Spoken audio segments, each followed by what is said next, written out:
The following contains mature content. You've been warned. From Wondery, I'm Mark Ramsey, and this is part 6 of Inside the Exorcist.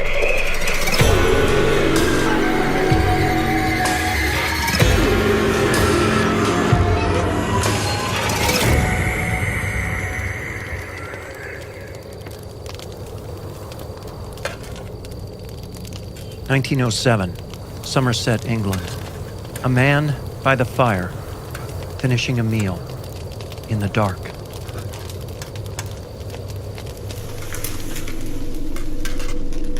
He hears something. He pauses.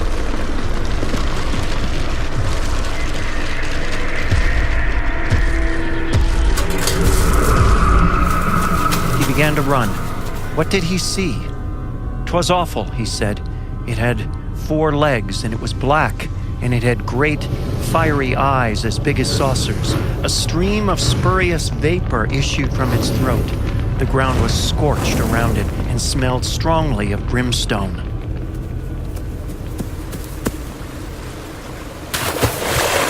The man came to a river and jumped in for safety. His eyes rose above the water level, and so he watched the beast, unable to cross the water. Snorting flame, eyes ablaze. That's when it rose straight up in the air, like a flash of fire. St. Peter wrote, "Brothers and sisters, be sober, be watchful. Your adversary, the devil, prowls around like a roaring lion, seeking someone to devour. Resist him, firm in your faith."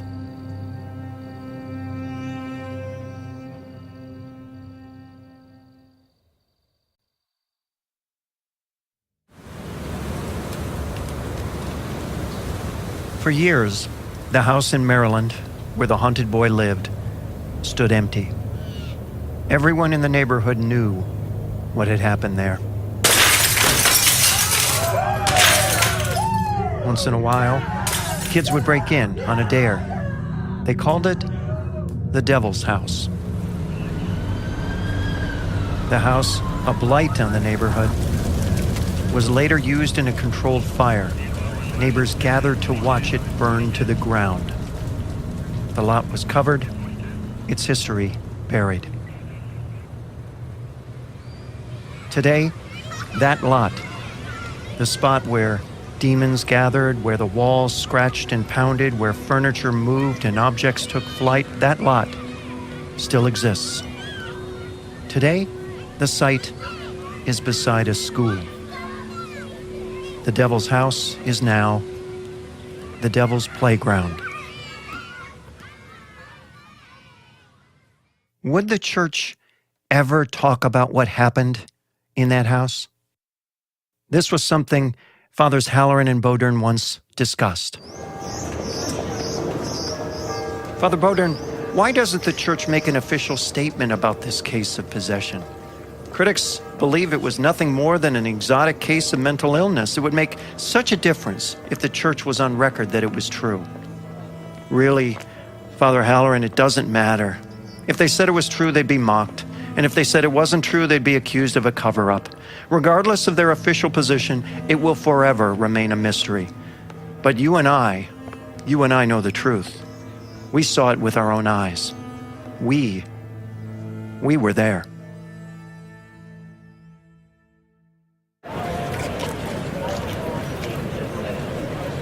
December 23, 1973, the first preview for The Exorcist at the National Theater in Westwood.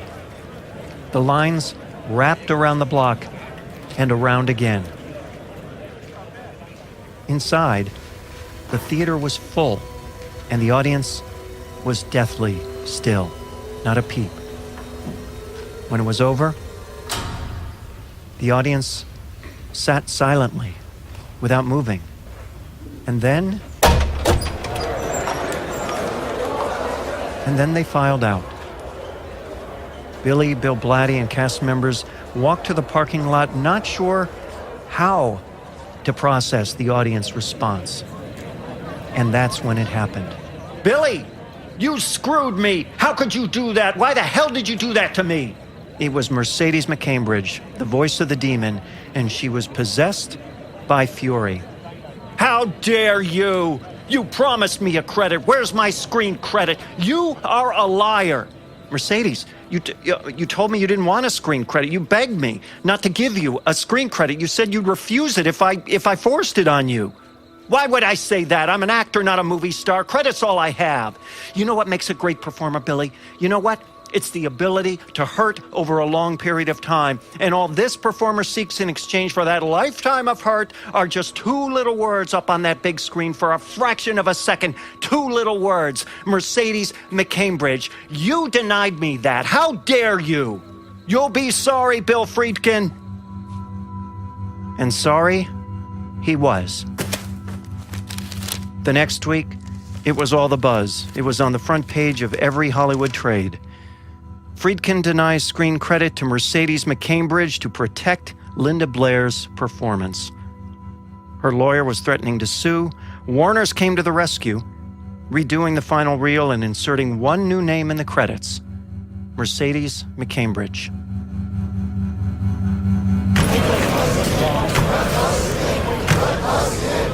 December 26, 1973. This was it. Opening day. This was a time before movies opened wide, and The Exorcist was in only 26 theaters nationwide.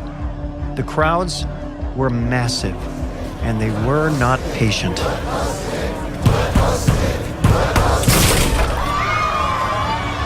When audiences are breaking down the doors to get in, it's time to expand to more theaters fast, and that's what The Exorcist did. To date, it has grossed more than $350 million. Billy Friedkin puts the number at over $600 million, most of it on ticket prices of $3 or less. It's one of the top 10 grossing R-rated movies of all time. People massed around theaters across the country, all kinds of people. They waited in the rain, the snow, the cold, the biting wind. In some cities, there were riots. Theaters had to be closed. For those in the audience, it was so graphic, patrons were vomiting. "My janitors are going crazy wiping it up," one theater owner reported. The anxious walked out, nauseous and trembling, to steady their nerves. Others fainted, even before the film was half over. Heart attacks were reported. At least one woman had a miscarriage. In Berkeley, a man threw himself at the screen in order to get the demon. In Toronto, 4 women were so traumatized they had to be confined to psychiatric care. In West Germany, a 19-year-old shot himself after seeing the movie. That led to calls that The Exorcist be banned. In the UK, a teenager murdered a 9-year-old girl. He explained to the court, "It was not really me that did it. It was something inside me ever since I saw The Exorcist." In London, a military cadet stormed into a church, climbed to the altar, and doused himself with gasoline.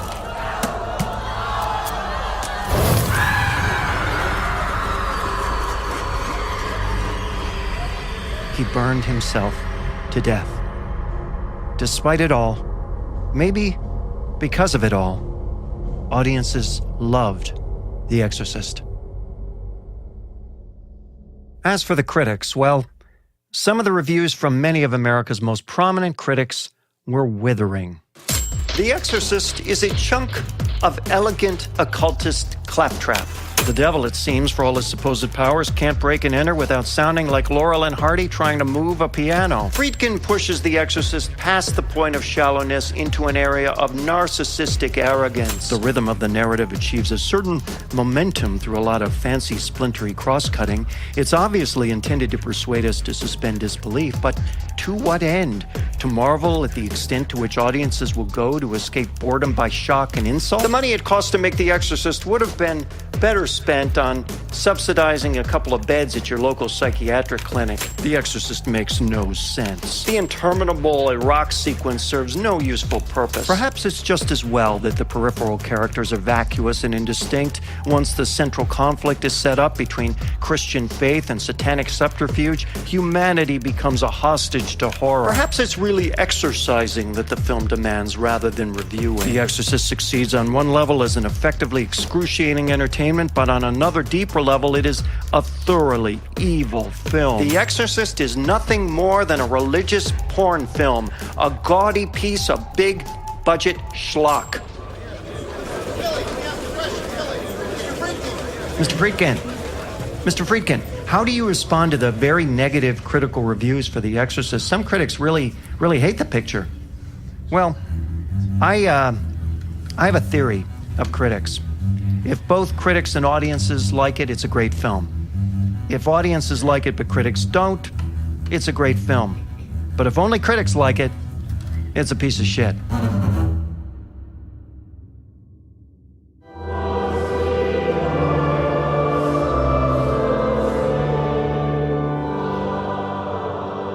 April 1974. It's the conclusion of one of the 400 religious crusades Reverend Billy Graham conducted during his long evangelical career.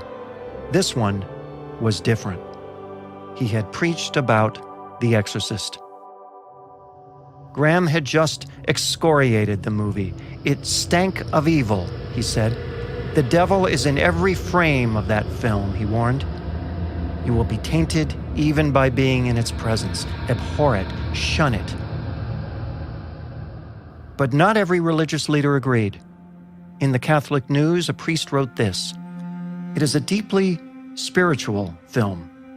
The theme is the classic struggle between good and evil, and to the film's credit, the good wins out without diluting the force of the struggle and its uncertain course." Bill Blatty always believed there was a mystery to The Exorcist, that its impact on people was greater than the sum of its parts. He actually agreed with Billy Graham that there was something evil in the film lurking inside every frame. Well, maybe not evil, but potent. Something otherworldly and powerful that grabs you by the gut and won't let go.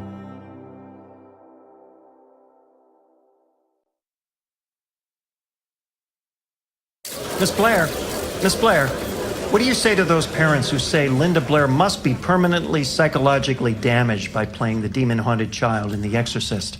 It was just fun. It was work, but it was fun. Miss Blair, do you think you'll ever recover from the experience? Recover? Miss Blair, many people say you have psychological problems now, and that explains some of your odd behavior. What odd behavior? You guys could take a picture of me buying a sandwich and you'd call it odd behavior. You really want me to be mixed up. Look, I do not do weird things, and I'm a regular kid. People want to believe weird things happened because it helps them be scared. Billy Friedkin couldn't have said it better himself. And weird things were exactly what he used to sell the movie. Mr. Friedkin, how did you accomplish the levitation sequence? We used an electric field. Next question. How about the spinning head, Mr. Friedkin? That's very, very proprietary and a deep secret. All I can say is that we didn't do it how you think we did it. Well, it was achieved just the way you'd imagine, by swiveling the head of a life-size dummy. It was an effect that Bill Blatty considered over the top. Hey, Billy, that scene with the head rotating 360 degrees? Yeah, it's great. It's supernatural. Billy, supernatural doesn't mean impossible. The distinction was lost on audiences. As Blatty later acknowledged, audiences loved it, proving me an idiot once again. January 1974, an unlikely bar in an unlikely pocket of Manhattan. Is this seat taken? No, be my guest. Why, thank you, Mr. Blatty. Well, if it isn't the New Yorker's witty, biting, opinionated, sharply focused, and occasionally even accurate film critic, Pauline Kael. That is quite a description, Mr. Blatty. Did you write it? Oh, you know I can't write like that. Or so I've read. Mr. Blatty, you can run but not hide from the fact that, in my opinion, you turned the Catholic faith into a horror show. Your film is the biggest recruiting poster the Catholic Church has had since the sunnier days of Going My Way and the Bells of St. Mary's. A toast! Here's to Pauline Kael, expert not only on film but also on faith. Do you even have any faith, Ms. Kael? You and people like you have been trapped so long in the rat cage of your ego that the world outside is a blur. What useful function do you perform? You don't reap, you don't sow. What do you do? You're cancer on creation. Well, Mr. Blatty, now you've moved from damnation to creation. What's next? Redemption? Oh, for some of us. Those who appreciate the mystery of faith. Those who ask, how can there be a God when there's so much suffering and evil in the world? Those who ask how, when we have every reason to rush blindly to serve our own selfish ends, how could we possibly have the kind of love that compels a Father Karras to give his life for that rotting mass of flesh, Reagan McNeil? For those of us, yes, redemption and hope.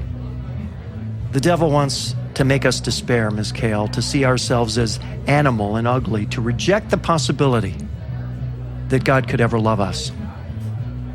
Redemption, hope, and love. I wrote a movie about it. You should watch it sometime. Perhaps I will. What are you drinking? Why, am I going to hell? Too late.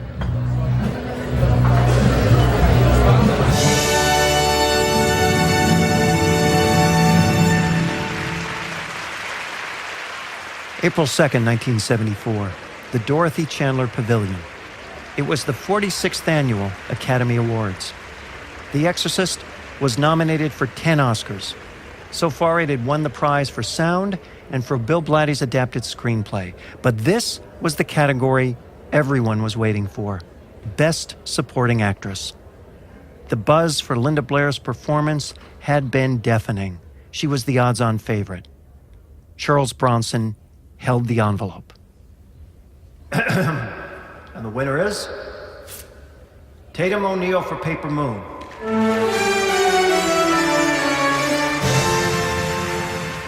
Tatum O'Neal was 10 years old. Linda Blair was sullen. Billy Friedkin was quietly seething. Not because Tatum O'Neal's performance wasn't fine, but because it had become crystal clear as Oscar night approached that the Hollywood establishment was actively looking to snub The Exorcist and Linda Blair. Thanks to the widespread controversy over a few seconds of screen time by Eileen Dietz and the demon's husky voice by a credit-seeking Mercedes McCambridge, Old Hollywood had what they needed to sully and discredit Linda's extraordinary performance. This town, it turns on its own. And nothing is so desired and so loathed as success. And so, a 15-year-old girl was robbed by the demons of Hollywood. After the show, Billy sat for a few moments alone with Linda. The demon who could breathe hell was just a young girl in tears. Her mother had brought her dog for her, a brown and white terrier named Buddy. Billy comforted her. She hugged Buddy. "It's okay, Linda. It's okay."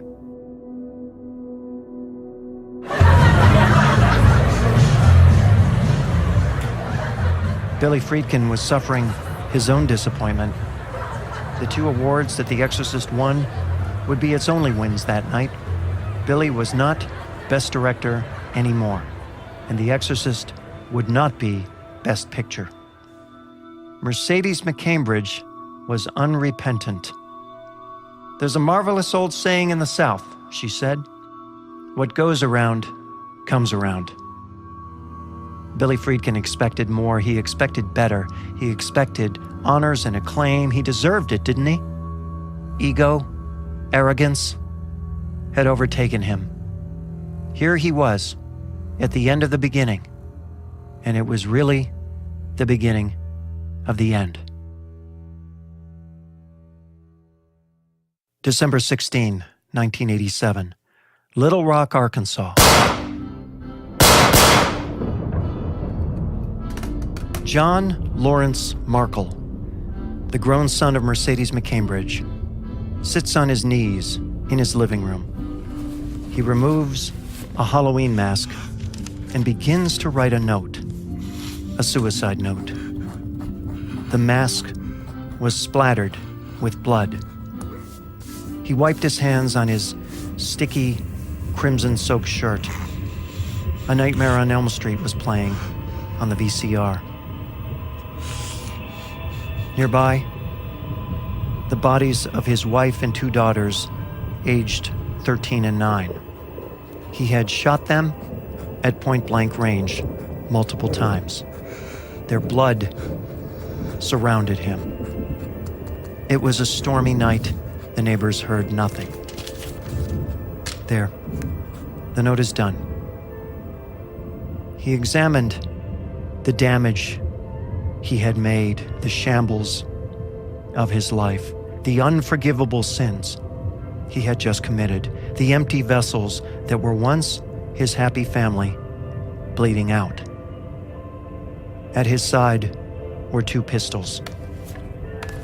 He picked up one in each hand and placed them on each side of his head.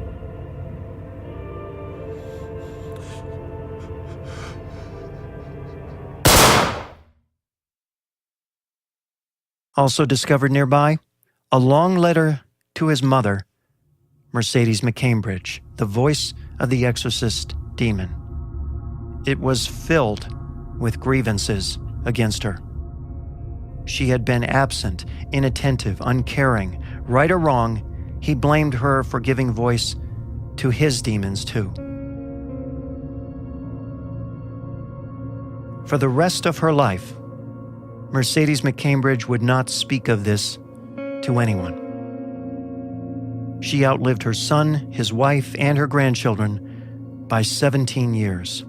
Every minute of every day of every one of those years, she was haunted, possessed by what would never be.